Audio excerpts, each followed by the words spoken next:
नारायण नारायण भज मन नारायण नारायण नारायण लक्ष्मी नारायण नारायण नारायण लक्ष्मी नारायण नारायण नारायण श्रीमन नारायण नारायण नारायण श्रीमन नारायण नारायण नारायण भज मन नारायण नारायण नारायण भज मन नारायण नारायण नारायण बोले श्री नारायण भगवान की जय। बोलो भाग्य बिहारी लाल की जय। बोले एकादशी मैया की जय।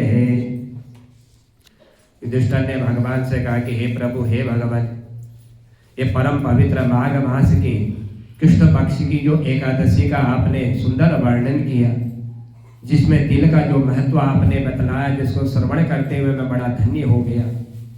अब मैं आपसे पूछना चाहता हूँ, यह माघ मास का शुक्ल पक्ष है, जिसमें गुप्त नवरात्रियां भी चलती है, माघ मास की जो पवित्र मानी जाती है, कृपया करके इस महीने की जो एकादशी आती है माघ शुक्ल पक्ष की, उस शुक्ल पक्ष की एकादशी का कृपया करके मुझे आप वर्णन बतलाने की कृपा की। उस एकादशी की विधि भी आप मुझे बतलाइए। कौन से देवता हैं जिनका इस एकादशी में पूजन किया जाता है और उनके पूजन करने से कौन से फल की प्राप्ति होती है। सो हे भगवान के हे प्रभु, कृपया करके आज आप मुझे जो है इस एकादशी का वर्णन और इसकी कथा श्रवण कराने की मुझे कृपा कीजिए। भगवान श्री कृष्ण ने कहा कि हे राजन, मैं तुम्हें बतलाता हूँ, आप श्रवण कीजिए। ये परम पवित्र जो माघ मास है, जिसमें किया हुआ जब तब दान पुण्य कभी क्षीण नहीं होता है। इस माघ मास के शुक्ल पक्ष की जो एकादशी है, सो हे राजेंद्र, उस एकादशी का नाम जो है जया नाम है। यह जया के नाम से विख्यात है। यह तिथि भी जो है मनुष्य के पापों को नष्ट करने वाली है और पवित्र होने के साथ ही साथ जो है पापों का नाश तो करती है और मनुष्य को भोग और मोक्ष प्रदान करने वाली यह जया नाम की एकादशी है। इसलिए हे राजेंद्र, इतना ही नहीं, ये जो जया नाम की एकादशी है, यह जया नाम की एकादशी ब्रह्म हत्या जैसे पाप और पिशाच योनि का विनाश करने वाली। यदि कोई पिशाच योनि में चला जाता है और उसके निमित्त यदि उसके परिवार वाले इस जया एकादशी का यदि अनुष्ठान कर लेते हैं, तो उसके पुण्य से वह पिशाच योनि से भी उसको जो है मुक्ति प्राप्त हो जाती है। इसका व्रत करने पर मनुष्य को कभी प्रेत योनि में नहीं जाना पड़ता, क्योंकि यह जो है जया के नाम से विख्यात है। इसलिए हे राजन, यत्न पूर्वक जया नाम की एकादशी का व्रत करना चाहिए, भगवान का पूजन करना चाहिए, रात्रि जागरण करना चाहिए। यह सब जो है मनुष्य का कल्याण करने वाली। और यह माघ मास के शुक्ल पक्ष और कृष्ण पक्ष, ये दोनों एकादशियां सबसे श्रेष्ठ मानी जाती हैं। तब भगवान कहने लगे कि हे राजेंद्र, इस जया नाम की एकादशी का एक प्राचीन इतिहास में तुम्हें बतलाता हूँ, आप श्रवण कीजिए कि किस तरह से मनुष्य को जो है मोक्ष प्रदान करने वाली है। सो हे राजन, एक समय की बात है कि एक समय स्वर्ग लोक में देवराज इंद्र जिस समय राज्य कर रहे थे, तो देवगण परिजात वृक्षों से भरे हुए जब नंदन वन में अप्सराओं के साथ विहार कर रहे थे, सो हे राजन, उसी समय जो है 50 करोड़ गंधर्वों के नायक देवराज इंद्र ने अपनी इच्छा के अनुसार वन में विहार करते हुए बड़े हर्ष के साथ एक नृत्य का आयोजन किया था। क्योंकि देवराज इंद्र था, मान सम्मान था, उसने गंधर्व गान कर रहे थे। उस वन में जो भी जिनके पुष्पदंत, चित्रसेन और उनका पुत्र, ये तीन जो है उसमें बड़े प्रधान थे। सो हे राजन, चित्रसेन की स्त्री का नाम जो है मालिनी था, और मालिनी से एक कन्या उत्पन्न हुई थी जो पुष्पवंती के नाम से विख्यात थी। यह पुष्पदंत गंधर्व के एक पुत्र था जिसको लोग जो है माल्यवान भी जो है कहा करते थे, इस नाम से भी इसको पुकारा करते थे। यह माल्यवान पुष्पवंती के रूप पर अत्यंत मोहित था। ये दोनों भी जो है इंद्र के उस सभा में इंद्र को संतोष देने के लिए, नृत्य करने के लिए उस सभा में विराजमान थे। सोहे राजन, इन दोनों का जब गायन हो रहा था, इसके साथ अप्सराएं भी जो है नृत्य कर रही थी। परस्पर अनुराग के कारण ये दोनों मोह के वशीभूत हो गए। सोहे राजन, इतना ही नहीं, जब ये मोह के वशीभूत हुए, चित्त में भ्रांति आ गई, नृत्य नहीं हो पा रहा था और ना ही गायन कर पा रहे थे, ऐसी भ्रांति इनके जो है हृदय में विराजमान हो गई। इसीलिए ये शुद्ध गान न गा सके। सोहे राजन, कभी इनका नृत्य जो है खंडित हो जाता, कभी इनका गायन जो है खंडित हो जाता, और कभी जो है जो गीत गा रहे थे वह गीत बीत में ही जो है बंद हो जा रहा था। इतने मोहित हो चुके थे। तो इंद्र ने इस प्रमाद बस विचार किया कि इसमें अपना अपमान समझ करके कि इन्होंने आज इस भरी सभा में मेरा अपमान कर लिया, ऐसा सोच करके आज इंद्र जो है बड़े क्रोधित हो गए। और इन दोनों को शाप देते हुए इंद्र ने कहा कि अरे मूर्खो, अरे दुष्टो, तुम दोनों को धिक्कार है, तुम लोग पतित और मेरी आज्ञा भंग करने वाले हो। तुमने जो है मेरा अनादर किया हुआ है, इसीलिए मैं तुम्हें श्राप देता हूं कि पति पत्नी के रूप में रहते हुए तुम जो है पिशाच योनि को प्राप्त हो जाओ। या इंद्र ने क्रोधित होकर के इन दोनों को इस शाप के वशीभूत कर दिया, और इंद्र के इस प्रकार शाप देने पर आज ये बड़े दोनों जो है पति और पत्नी जो है मन में बड़े दुखी हुए, और दुखी होकर के जब वहां से इन्होंने प्रस्थान किया, हिमालय पर्वत की ओर ये पहुंचे। पिशाच योनि को पा करके आज ये जो बड़ा भयंकर दुख भोग रहे हैं, क्योंकि ये योनि ऐसी है, इसमें ना तो भगवान का भजन होता है, ना कोई शुद्ध आहार भोजन इनको प्राप्त होता है। आज बड़े दुखी हो गए इस योनि को प्राप्त करते हुए। शारीरिक यानी कि अपने शरीर के पाप से उत्पन्न और ताप से पीड़ित होकर के आज ये दोनों ही उस पर्वत की गुफाओं में जो है विचरण कर रहे हैं। सोहे राजन, समय नजदीक आया कि एक दिन पिशाच ने अपनी पत्नी पिशाचनी से कहने लगा कि हमने कौन सा ऐसा पाप कर दिया जिस पाप के कारण उस इंद्र ने हमको जो इस पिशाच योनि में जाने का शाप दे दिया। ऐसा हमसे कौन सा ऐसा पाप हुआ जिससे आज हम जो है ये पिशाच योनि को भोग रहे हैं। नरक का कष्ट जो है अत्यंत भयंकर है, लेकिन पिशाच योनि भी बहुत जो है दुख देने वाली है। जिस तरह से नरकों में दुख होता है, उसी तरह से जो है ये पिशाच योनि उससे भी ज्यादा दुख देने वाली है।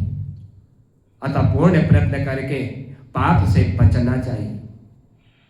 सोहे राजन, इस प्रकार ये दोनों जो है बड़े चिंता में मग्न थे, चिंता कर रहे थे, और दोनों दुख के कारण आज सूखते जा रहे थे। बड़ा दुख हो रहा था, बार बार मन में यही सोच रहे थे कि हमने उस इंद्र की सभा में ऐसा कौन सा कर्म कर दिया, ऐसा कौन सा पाप कर दिया जिसके कारण हमें ये योनि प्राप्त हो गई।